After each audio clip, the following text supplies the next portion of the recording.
Fala moçada, tudo bem com vocês? Sejam muito bem-vindos a mais uma aulinha da Maratona da Aprovação em São Paulo. Esta semana estamos falando sobre a Unicamp, né? A grande gloriosa lá de Campinas. Hoje vamos falar sobre ginecologia e obstetrícia. E para quem não me conhece ainda, meu nome é Daniel Godoy, sou ginecologista e obstetra formado pela USP São Paulo, preceptor de ginecologia lá no HC aqui em São Paulo e também professor de GO aqui na Medem.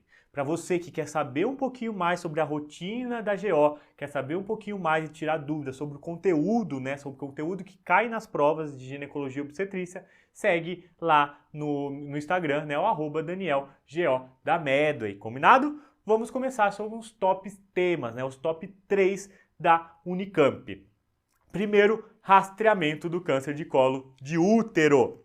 Vamos começar com essa questãozinha de 2023, questão 63, lá da prova do ano passado. Moçada, se você quer saber um pouquinho mais sobre a prova da Unicamp, sobre os outros temas, ou até se aprofundar mais nas aulinhas, nos temas que a gente vai falar aqui hoje, que a gente fala um pouquinho rapidinho sobre os temas, acesse aqui o QR Code e vá ver as nossas aulas lá no app, tá certo? 7 dias grátis para você acessar aí, combinado? Bora lá! Questão 63 da Unicamp. Mulher de 47 anos, secundigesta com 2 partos, retorna à unidade básica de saúde para resultado de colpostologia oncótica coletada há um mês. Resultado? Atipia de células glandulares sem outras especificações. O AGC-SOI nega alterações de exame anteriores. A orientação é: A. O resultado é anormal. Encaminhar para o exame de colposcopia e biópsia. B. O resultado é normal. Deverá retornar para a coleta de novo exame em 3 anos. C. O resultado é anormal e indica infecção pelo HPV. Encaminhar para tratamento com cirurgia de alta frequência. D. O resultado é anormal, podendo estar associado à infecção pelo HPV ou processo inflamatório. Retornar para nova coleta de exame em 12 meses. E para a gente responder essa questãozinha, a gente tem que falar sobre o rastreamento do câncer de colo uterino. E para a gente falar do rastreamento do câncer, a gente tem que lembrar que o câncer de colo uterino é o 4º mais frequente em mulheres. No Brasil, é o 2º câncer ginecológico mais frequente, perde até só para o câncer de mama. A sua incidência ela é maior entre os 35 e os 50 anos, né? Então, veja, paciente na MENAC com vida sexual ativa. Especialmente em países sem programa de rastreamento, ou seja, os países subdesenvolvidos, que a gente não tem um programa de rastreamento bem firmado para o câncer de colo. O tipo histológico mais comum é o carcinoma de células escamosas, ou carcinoma epidermoide, que são sinônimos, né? O famoso SEC, seguido pelo adenocarcinoma. E o principal fator de risco é a infecção pelo papiloma vírus humanos, o famoso HPV. Por isso que a idade é entre 35 e 50 anos nas mulheres sexualmente ativas, tá certo? E como que ocorre a infecção pelo HPV? É uma infecção sexualmente transmitível. E o HPV, o papiloma vírus humanos, ele tem mais de 200 subtipos identificados, sendo que a gente tem os vírus, né, os subtipos mais oncogênicos e os menos oncogênicos. O de baixo risco oncogênico é o 6 e o 11, né? E a gente precisa gravar esses dois números. Baixo risco oncogênico é 6 e 11. E eles causam principalmente condiloma acuminado, né? Sem potencial oncogênico. E o de alto risco oncogênico é o 16 e o 18. Outros dois números que a gente precisa gravar. Então, 6 e 11, que são o de baixo risco, são os menores números, baixo risco. O de maior número, 16 e 18, são de alto risco para a gente gravar para a nossa provinha. Por que isso é importante? Porque a vacina quadrivalente, né, que a gente tem no SUS, disponível no SUS, pega o 6, o 11, o 16 e o 18. Por isso que a gente precisa saber esses 4 subtipos. Rastreamento. Como que a gente faz o rastreamento do câncer de colo uterino? Através da citologia oncológica, né, oncótica, a colpocitologia oncótica, que deve ser iniciada aos 25 anos de idade. E tem que ser feita a cada ano. E após 2 intervalos, 2 exames negativos anuais, a gente pode passar para um intervalo de 3 anos. Então veja que o rastreamento é 1, 2, 3. Anual no início, após 2 exames negativos, vai para cada 3 anos, tá certo? 1, 2, 3. Anual no início, 2 exames negativos e passar para cada 3 anos. E a gente vai interromper aos 64 anos, né, após 2 negativos. Então a gente faz os 65 aos 64 anos e interrompe com 2 negativo. E tem algumas situações especiais, moçada, que não vai seguir aquela regrinha. Por exemplo, a gestante. Como que a gente faz o rastreamento de gestante? Aqui, rastreamento usual, daquele mesmo jeito. A gestação, às vezes, pode ser uma oportunidade da gente fazer o rastreamento. A compostologia não é obrigatória a gente fazer na gestação, mas se ela não tem uma coleta anterior, né, se ela não fez certinho as coletas anteriores, a gente tem uma oportunidade na gestação para a gente fazer o rastreio. Nas pacientes HIV positivas, aí sim, aí aqui muda. A gente vai começar o rastreio após a sexarca, após a primeira relação sexual, independente da idade. E vai fazer a cada 6 meses no primeiro ano e anualmente depois, após 2 negativos. Então a gente faz no primeiro ano a cada 6 meses, depois a gente faz anualmente, com exceção naquelas pacientes que têm um CD4 menor que 200. Se ela tem um CD4 menor que 200, o sistema imune dela é mais frágil e pode não eliminar o HPV. E aí a gente tem que manter o rastreamento de 6 em 6 meses até melhora desse CD4. Nas pacientes virgens, a gente nunca vai colher, né? Seja paciente com 30, 40 anos, se ela nunca teve relação, ela não tem HPV. Se ela não tem HPV, ela não vai ter câncer de colo de útero, a gente não precisa colher. Na pós-menopausa com atrofia genital, né, a gente tem que fazer a estrogenização tópica, passar estrogênio tópico via vaginal para ela. Por quê? Porque senão a gente não consegue fazer a coleta e fazer a análise adequada daquela citologia. Então a gente vai fazer o estrogênio tópico por 21 dias e colher 5 a 7 dias depois que ela cessar o uso. Porque a gente não pode colher também logo depois que ela usar a pomada de estrogênio, porque senão a gente vai estar ali colhendo material da pomada, tá certo? A gente tem que parar de colher após esterectomia total, aquela que tira o colo, por doença benigna, sendo que a gente não tem história de lesão de alto grau. Ou seja, a gente não tem uma paciente que já teve uma lesão de alto grau, um NIC2, um NIC3. E na esterectomia subtotal, aquela que preserva o colo uterino, que a gente não tira o colo, a gente mantém um rastreamento normal, tá certo? Normal, né? A cada 3 anos ela já teve 2 negativos. Combinado? E essa aqui é a técnica da coleta da colpocitologia oncótica. Primeiro a gente colhe o material da ectocervice através da espátula de Ares, tá vendo aqui? A gente roda aqui 180 graus, né, 360 graus na verdade no colo, e depois a gente faz a coleta da endocervice com a escova endocervical ou o citobrush. A gente coloca dentro do colo e roda e passa na lâmina. É assim que a gente faz a coleta. E aqui eu trouxe para vocês umas tabelinhas para a gente ver quais alterações, né, quais diagnósticos citopatológicos a gente pode ter, né, na nossa provinha, pode estar lá.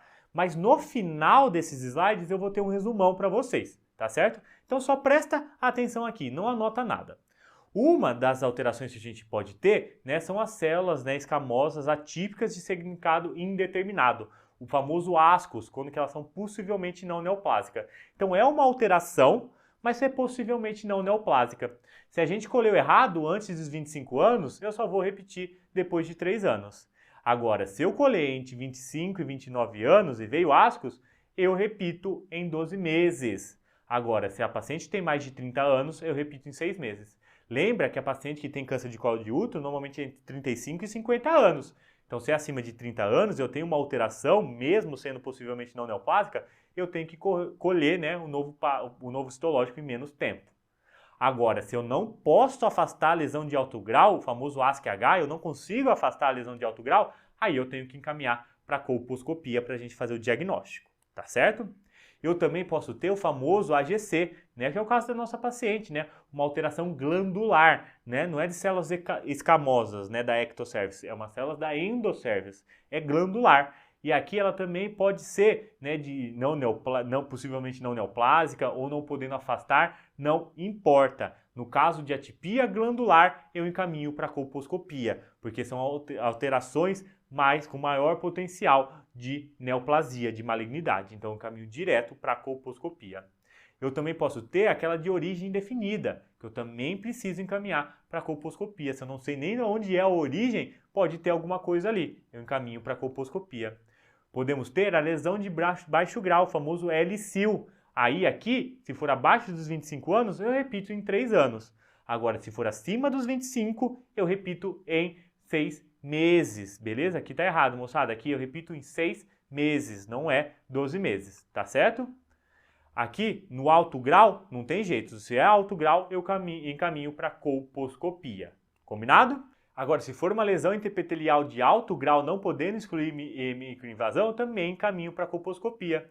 Se for um carcinoma, né, invasor, também encaminho para colposcopia. Se for um adenocarcinoma in situ ou invasor, eu também encaminho para colposcopia. Então veja, moçada, que ou eu vou encaminhar para colposcopia, ou eu vou repetir em 12 meses, ou eu vou repetir em 6 meses. É basicamente isso que eu vou fazer no rastreamento citológico. E aqui eu quero que vocês anotem e prestem atenção. Se está normal, o segmento é habitual. Agora que se veio ascos, aquele que é possivelmente não neoplásico, abaixo de 25 anos eu repito em 3 anos. De 25 a 29 anos, repito em 1 ano.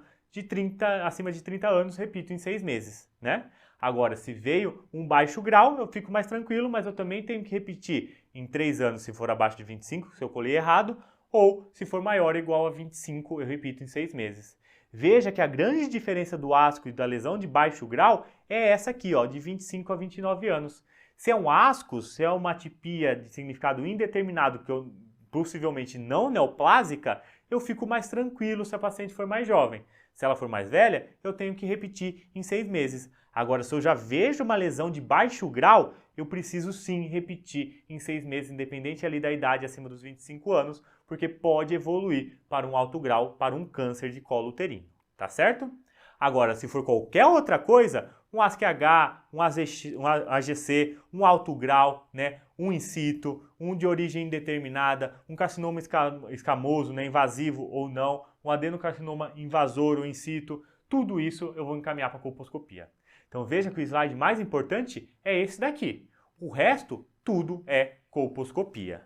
Combinado? E na colposcopia, moçada, aqui resumindo o que a gente vai encaminhar para a colposcopia, a gente vai encaminhar paciente que tem 2 consecutivos baixo grau ou ascos, ou tudo aquilo outro que a gente falou, né? Qualquer outra coisa a gente encaminha para a colposcopia. E também pacientes imunossuprimidas, HIV positivas, devem ser encaminhadas para a colposcopia diante de qualquer alteração, independente da idade. Veja que HIV positiva a gente começa a rastrear na sexarca, né? E a gente vai encaminhar para a colposcopia independente de qualquer alteração, seja baixo grau ou seja um ascos, tá bom? Porque essas pacientes têm um imune, né? O sistema imunológico suprimido e elas podem sim evoluir para um câncer mais rápido porque o sistema imune não dá conta de combater o HPV que está ali no colo uterino. Beleza? E prevenção. O que a gente precisa saber sobre prevenção? É a vacina, a famosa vacina para HPV, é em prevenção primária, que no Brasil é fornecida pelo SUS, né? A quadrivalente. Lembra que eu falei daqueles 4 números? Tá aqui, ó. A gente tem que guardar os 4 números porque são os números da vacina quadrivalente. Os subtipos 6 e 11, que são de baixo risco oncogênico, e o 16 e o 18, que são de alto risco oncogênico. A vacina é feita com partículas semelhantes aos vírus, o famoso VLP.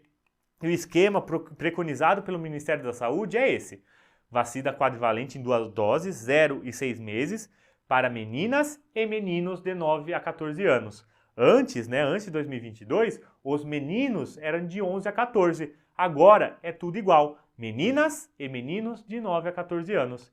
E nas imunossuprimidas, né, HIV positiva ou imunossuprimida, a gente vai fazer o esquema de 3 doses, 0, 2 e 6 meses, sendo que nesses pacientes o SUS fornece a vacina de 9 a 45 anos, beleza? Tem 45 anos completo, né? 46 incompleto, tá bom? 45 anos, isso a gente precisa lembrar. Lembrando que no particular a gente pode sim orientar a vacinação até os 45 anos. O SUS não fornece, mas o particular a gente pode para qualquer paciente, independente se ela já tenha uma lesão ou não. Ela se beneficia da vacinação e isso já foi perguntinha da Unicamp, tá certo? Então pode ser aplicada mesmo em quem já teve contato com HPV. Voltando para a nossa questãozinha, lembra? Era uma atipia glandular. O que a gente faz com a atipia glandular? Alternativa A, né? Resultado anormal, encaminha para colposcopia e biópsia se necessário, tá? Resultado é normal? Normal? Com toda certeza não, é anormal. A atipia glandular é anormal. Resultado é anormal, indica infecção pelo HPV? Não necessariamente, né? e a gente também não deve encaminhar diretamente para a cirurgia de alta frequência. A gente só encaminha para uma cirurgia de alta frequência se a gente tem NIC2 ou NIC3 na biópsia. Então, primeiro a colposcopia e depois biópsia. O resultado é anormal, podendo estar associado à infecção do HPV, com certeza, ou processo inflamatório também. Retornar para novo exame em 12 meses? Não. Glandular é igual a colposcopia e biópsia. Fechou? Combinado? Então tá bom. Se você quer saber a aulinha também sobre o câncer, como a gente trata o câncer de colo uterino, entra lá no QR Code no app para você ver a nossa aulinha. Vamos para o top 2, distúrbios hipertensivos específicos da gestação. Né? Questão 56 da Unicamp 2023. DEG, né, pré-eclâmpsia, cai muito na Unicamp. Vamos lá ver essa questão. Mulher, 35 anos, tercegesta com 2 partos, idade gestacional de 37 semanas, refere que há 2 dias vem apresentando edema em membros inferiores, dor no estômago, alguns episódios de dor de cabeça e principalmente no cal. Antecedente, hipertensão arterial há 10 anos e uso regular de metildopa 700 mg por dia. Exame físico, PA 15/9, 152/92. Frequência cardíaca de 103, uma altura uterina de 32, né? Um pouquinho assim, não compatível ali com a idade gestacional de 37 semanas. Dinâmica uterina ausente, movimentos fetais presentes, um BCF de 148 e edema em membros inferiores, 2 cruzes em 4.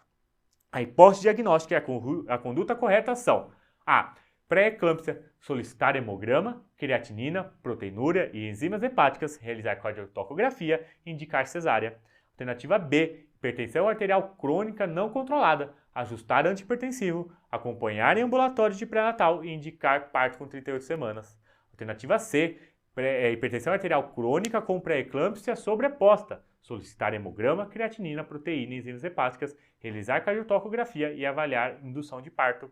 D. Hipertensão arterial crônica controlada e enxaqueca. Prescrever analgésico, acompanhar em ambulatório de pré-natal e indicar parto com 39 semanas. E aí, moçada, qual é a resposta? Antes da gente falar, vamos falar um pouquinho sobre hipertensão na gestação e os tipos de hipertensão na gestação que a gente pode ter. Né? A gente pode ter uma paciente com hipertensão arterial crônica, que é a presença, né, de uma pressão, né, reportada antes da gestação ou identificada antes de 20 semanas. Ou uma paciente que já tem, né, há muito tempo hipertensão arterial e já sabe, ou é aquela paciente que tem pico hipertensivo antes de 20 semanas. A gente pode ter também diante de uma pré-eclâmpsia, que é a manifestação da pressão arterial, então acima de 14/9, após a 20ª semana de gestação, né, associada a proteinúria significativa ou uma disfunção de órgão-alvo, seja ela trombocitopenia, então redução das plaquetas, uma disfunção hepática, uma insuficiência renal, um edema agudo de pulmão, uma iminência de eclâmpsia ou uma eclâmpsia, mesmo na ausência de proteinúria. Então, disfunção de órgão-alvo ou proteinúria após 20 semanas é igual a pré-eclâmpsia, beleza? A gente só fala em pré-eclâmpsia depois das 20 semanas porque na fisiopatologia da pré-eclâmpsia a gente tem uma invasão inadequada, né, da segunda onda de invasão trofobástica, né? Então a gente não tem uma implementação da placenta adequada. E isso só ocorre ali entre 18 e 20 semanas. Por isso que pré-eclâmpsia é só após a 20ª semana de gestação. E aí, moçada, a gente tem que saber o quê? Tem que saber falar o que é proteinúria, né? O que é proteinúria? Proteinúria é pelo menos 300 mg de proteína na urina de 24 horas, que é o nosso padrão ouro. Proteinúria significativa é uma relação proteinúria-creatinúria, né? Então proteína, creatinina na urina maior que 0,3. Ou nas situações extremas, que eu não tenho nem como fazer proteinúria de 24 horas, nem uma dosagem, né, pontual de proteinúria e creatinúria, eu faço uma fita, né, um exame de fita, igual aquele teste de gravidez, que eu vejo pelo menos uma cruz na urina isolada, tá bom? Que é o pior, né? Um dos piores diagnósticos, mas às vezes a gente não tem esse recurso. Então, uma cruz ali de proteína na fita é igual também uma proteinúria significativa. É a mesma coisa de pelo menos 300 mg de proteinúria em 24 horas, tá certo? Então, isso daqui é proteinúria significativa. Eu também posso ter um quadro de pré-eclâmpsia sobreposta, né, ou superajuntada à hipertensão arterial crônica. Então é uma paciente que já tem hipertensão arterial crônica, né, ou descobriu essa hipertensão na gestação antes de 20 semanas, e aí ela tem uma piora da proteinúria, né, ou lesão de órgão-alvo após a 20ª semana de gestação. Então é uma paciente que tem o diagnóstico de hipertensão arterial crônica e evolui também com uma pré-eclâmpsia nessa gestação. Aí eu chamo de pré-eclâmpsia sobreposta à hipertensão arterial crônica. E eu também posso ter uma hipertensão gestacional. O que é hipertensão gestacional? É a paciente que tem um pico hipertensivo após a 20ª semana de gestação, mas não tem proteinúria e não tem sinais de pré-eclâmpsia, não tem lesão de órgão-alvo. Ela só tem ali um 14,9, mais nada, sem proteinúria e sem lesão de órgão-alvo. Isso daqui após a 20ª semana de gestação também. Antes disso é igual a hipertensão arterial crônica. Depois da 20ª semana é hipertensão gestacional. Combinado? E quais são os fatores de risco para alguma síndrome hipertensiva na gestação? É o clássico, né? Obesidade, uma hipertensão arterial crônica já prévia ou uma pré-eclâmpsia em gestação anteriores. É a paciente com diabetes prévio também, pré-gestacional. A paciente com doenças reumatológicas, seja lúpus, seja o SAF. A paciente com gestação múltipla. Veja que eu falei que uma das fisiopatologias da pré-eclâmpsia é essa placentação inadequada, após as 18, 20 semanas de gestação. Quando eu tenho uma gestação múltipla, eu tenho uma placentona, para dar conta desses dois bebês, 2, 3, 4 bebês. Então eu tenho o maior risco de ter uma placentação inadequada.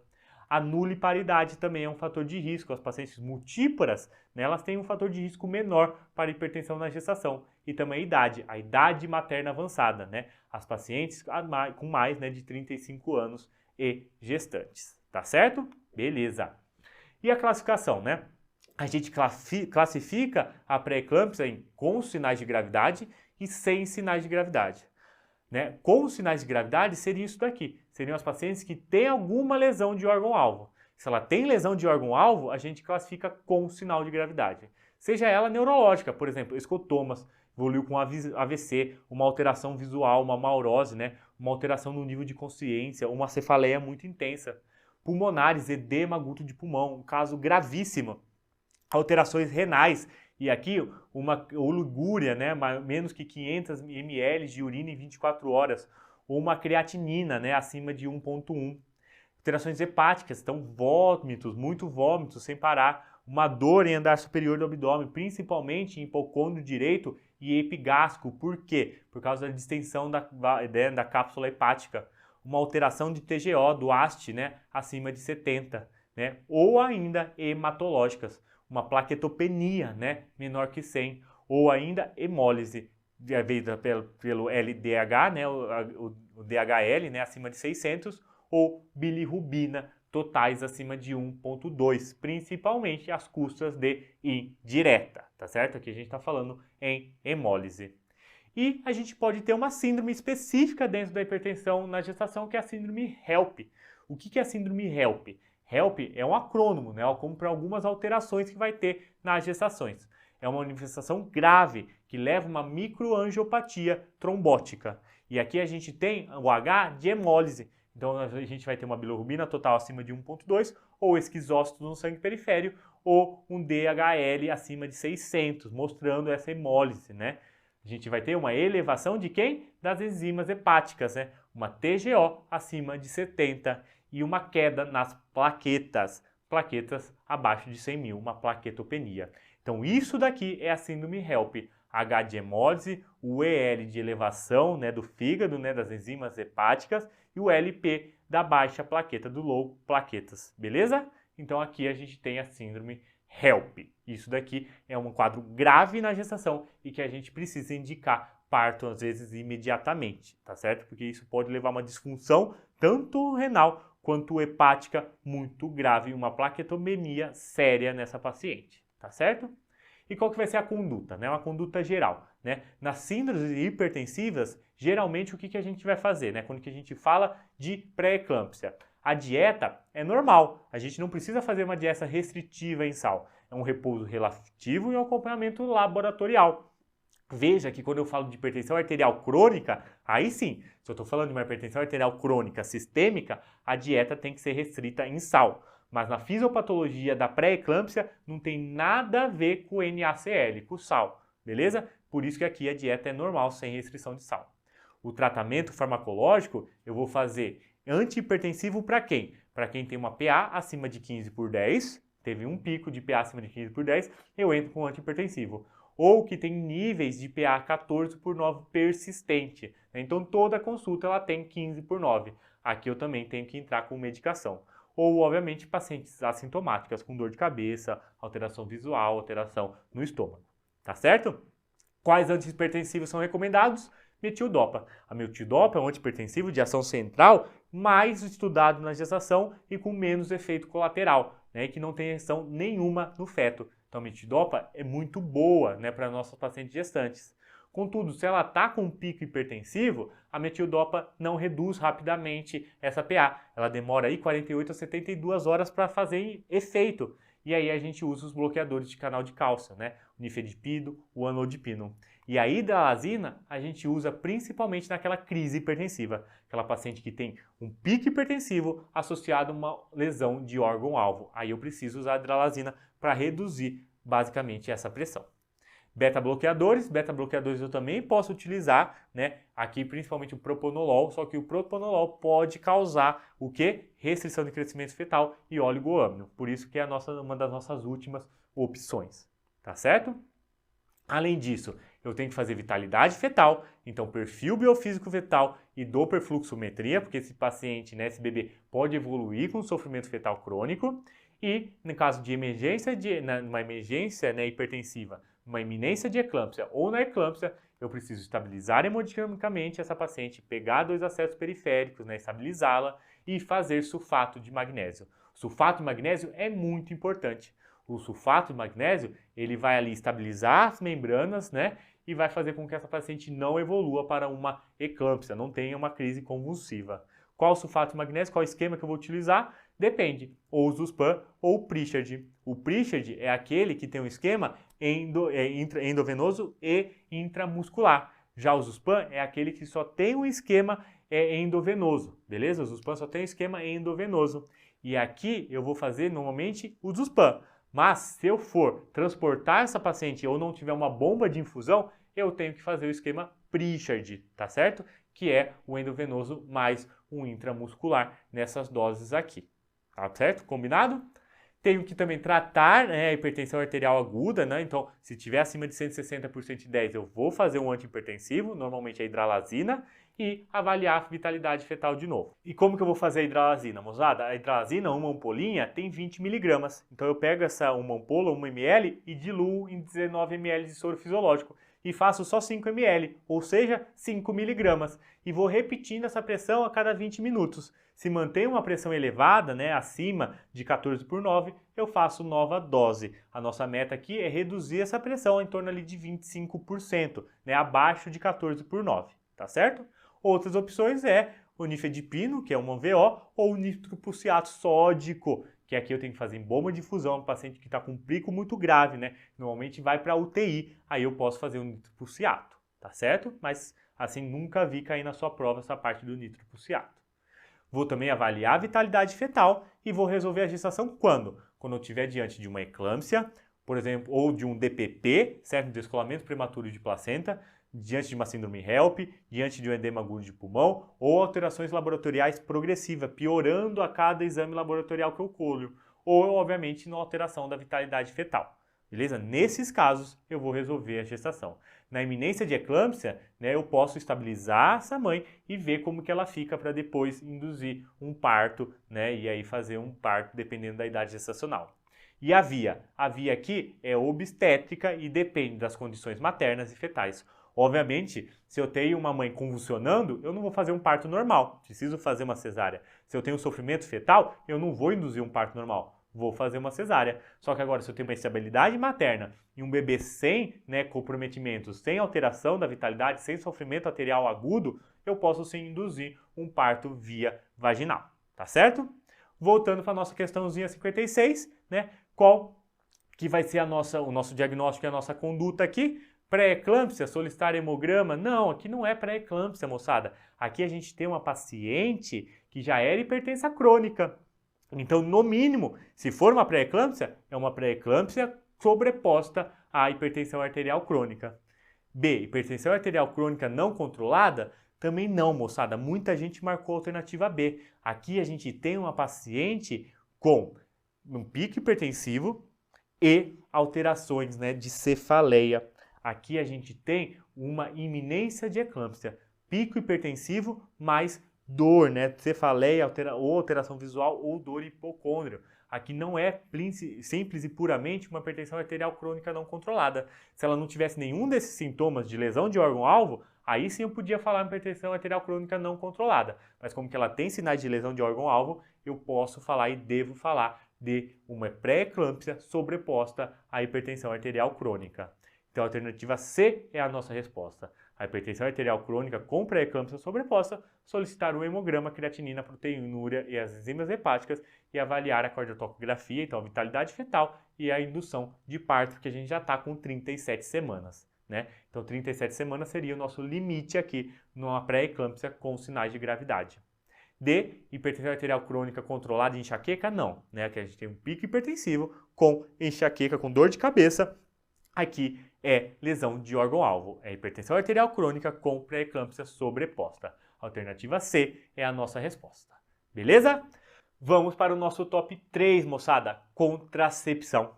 Contracepção cai todo ano lá na provinha na Unicamp, tá certo? Então a gente precisa saber, né, fazer essas questões e saber tudo sobre contracepção. Vamos lá. Questão 53 lá de 2023. Mulher, 25 anos, vem para avaliação de planejamento familiar após o encaminhamento pela reumatologia. Apresenta ciclos menstruais com fluxo aumentado e coágulos, com duração de 10 dias nos últimos 6 meses. Antecedentes, ela é nuligesta, menarca aos 15 anos, vida sexual ativa, parceiro único, tem diagnóstico de lúpus eritematoso sistêmico há 3 anos, em uso regular de hidroxicloroquina e metrexato. Hemoglobina de 9, hematócrito de 30, então veja que ela está anêmica, perdendo bastante sangue. Leucócitos de 2.000, uma plaqueta de 60.000. Isso pode ser também por causa das suas alterações reumatológicas, né, do lúpus, né, uma plaquetopenia e uma leucopenia. Anticorpo anticardiolipina e anticorpo anticélula FAM positivo. Então ela tem uma anticardiolipina e um FAM positivo. A ultrassonografia pélvica sem alterações em úteros e ovários. Método contraceptivo mais adequado é A. Dispositivo intrauterino de cobre. B. Sistema intrauterino liberador de levonorgestrel. C. Anticoncepcional oral combinado com 30 mg de levonorgestrel. D. Anticoncepcional oral combinado com 15 microgramas de levonorgestrel. E aí, moçada, qual é a alternativa? Vamos falar sobre contracepção, tá certo? Vamos falar aqui um geralzão sobre contracepção. O que a gente tem hoje disponível de métodos contraceptivos? A gente tem, por exemplo, os combinados em estrogênio e progesterona, que são as pílulas, né? As pílulas, os anticoncepcionais orais combinados, né? Os adesivos, né? O adesivo também é um combinado, o anel vaginal também um combinado e o injetável mensal, outro método combinado. A gente tem progesterona isolada. Dentre a lista de progesterona isolada, a gente tinha o DIU de levonorgestrel, a gente tem o implante de etronorgestrel, a gente tem a mini pílula ou o injetável trimestral. E os não hormonais, a gente tem o condom, o coito interrompido, a tabelinha, o método Billis e o DIU de cobre, sendo que dentre o DIU de cobre é o mais eficaz de todos esses métodos não hormonais. Os outros têm bastante falha. E quando que a gente vai falar de contracepção, a gente tem que lembrar dos critérios de elegibilidade lá da Organização Mundial de Saúde, da OMS. E aqui são divididos em 4 categorias. Categoria 1, 2, 3 e 4. A categoria 1 é aquela sem contraindicação. A categoria 2 é aquela que o benefício supera o risco. Então o benefício de usar o contraceptivo supera o meu risco, né? O risco principalmente de trombose. Categoria 3 é quando o risco supera o benefício, e aqui eu tenho uma contraindicação relativa, né? E a categoria 4 é quando o método é totalmente contraindicado, uma contraindicação absoluta. Então eu vou usar o contraceptivo se for categoria 1 ou 2, né? Na categoria 3 e 4 eu não uso, eu prefiro algum outro método mais seguro para essa paciente, tá certo? Contraceptivo oral combinado, né? Ela tem várias formulações. Mas geralmente aqui a gente tem etinil estradiol como estrogênio e algum progestágeno, né? Algum progestagênio, certo? Seja ele levonorgestrel, etonorgestrel, tem milhões. E o esquema pode ser com pausa, então eu posso fazer uma pausa de 7 ou de 14 ou de 4 dias, a depender do tipo, né, de cartela que você usa, do tipo do anticoncepcional oral combinado que você usa, ou também eu posso emendar, fazer tudo contínuo. E aí eu tenho um maior índice de amenorreia, da paciente não ter menstruação, tá certo? O que é categoria 4 para o contraceptivo oral combinado? E é isso que a gente precisa saber. A gente precisa saber as contraindicações formais para o uso, né, dos contraceptivos, né? Seja oral combinado, seja um DIU, seja qualquer tipo de contraceptivo. Então a gente precisa decorar a categoria 4. Categoria 4 para contraceptivo oral combinado. Múltiplos fatores de doenças com risco cardiovascular. Ou seja, paciente que tem hipertensão arterial crônica sistêmica descompensada. Paciente que tem uma hipertensão arterial sistêmica associada a alguma doença vascular devido a essa hipertensão arterial crônica. Paciente que tem alguma doença cardíaca isquêmica prévio atual. Paciente que, por exemplo, já infartou ou que tem uma angina, né? Paciente que já teve AVC atual ou prévio. Paciente com doença cardíaca valvular complicada também é uma contraindicação. Então, todos isso são fatores de risco de doenças cardiovasculares que aumentam o risco de trombose. Temos também a paciente que tem mais de 35 anos que fuma mais que 15 cigarros por dia. Se ela fuma menos, é categoria 3. Se ela tem menos que 35 anos, também é categoria 3, né? Então você veja que a gente não vai utilizar para tabagistas. Câncer de mama atual. Se a paciente tem câncer de mama atual, também não vou usar um contraceptivo oral, porque tem estrogênio, vai levar à proliferação daquele câncer. Cirrose descompensada, né? Um adenoma hepatocelular ou um hepatoma. Por quê? Né? Uma alteração que leva à disfunção hepática.